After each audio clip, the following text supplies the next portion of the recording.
રવિવાર 21 જૂન 2026 ઉપલી મીડીનું મનન. ઈશ્વર પિતા. બાઇબલ વાંચન એફેસ્યોને પત્ર 3 અધ્યાય 16-19 કલમ વાંચીશું.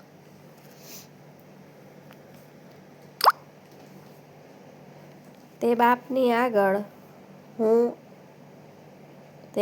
આગળ હું ઘૂંટણે પડીને વિનંતી કરું છું કે તે પોતાના મહિમાની સંપત્તિ પ્રમાણે પોતાના આત્મા વડે તમને આંતરિક મનુષ્યત્વમાં સામર્થ્યથી બળવાન કરે અને વિશ્વાસથી તમારા હૃદયોમાં ખ્રિસ્ત વસે, જેથી તમારા મૂળ પ્રીતિમાં ઘાલીને અને તેમાં પાયો નાખીને તમે સર્વ સંતોની સાથે ખ્રિસ્તની પ્રીતિની પહોળાઈ, લંબાઈ, ઊંચાઈ તથા ઊંડાઈ કેટલી છે તે સમજી શકો, અને ખ્રિસ્તની પ્રીતિ જે માણસની સમજ શક્તિની બહાર છે તે તમે સમજી શકો કે તમે દેવની સર્વસંપૂર્ણતા પ્રમાણે સંપૂર્ણ થાઓ.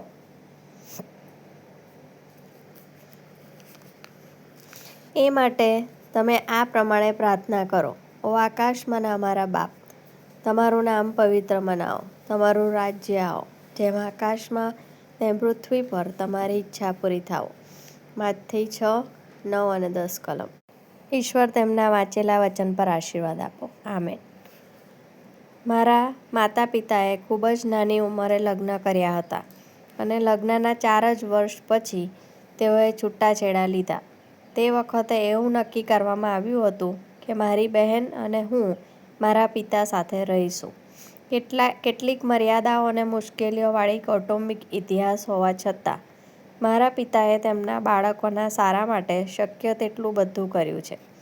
આ બધા વર્ષો દરમિયાન મારા પિતા સાથે મારો એક ખાસ અને પ્રેમાળ સંબંધ વિકસ્યો છે.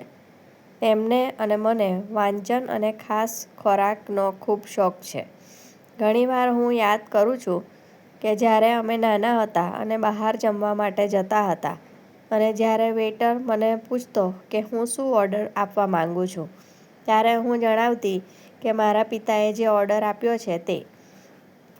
હજુ પણ તે જવાબ મારા મનમાં ચોક્કસ શબ્દો જેવા કે ઓળખ, વિશ્વાસ, નિર્ભરતા, પ્રેમ અને પોતાપણું લાવે છે.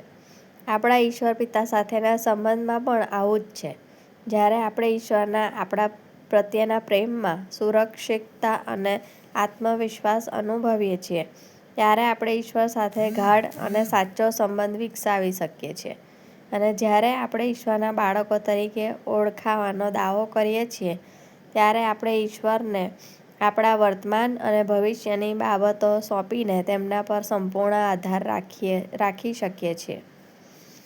આપણામાં ઈશ્વર જે કાર્ય કરી રહ્યા છે તેનો સ્વીકાર કરવાની અને ઈશ્વર આપણા માટે તે બાબતો ઈચ્છે છે તે મેળવવાની ઈચ્છા રાખવી જોઈએ. આપણા સ્વર્ગીય પિતા જાણે છે કે આપણને શું જોઈએ છે અને તેઓ આપણને અખૂટ પ્રેમ કરે છે તે વિશે શંકા ન રાખીએ. આજનો સુવિચાર: બીજા બધા કરતાં ઈશ્વર આપણને વધારે પ્રેમ કરે છે. મધ્યસ્થી પિતાઓ અને તેમના બાળકો માટે પ્રાર્થના.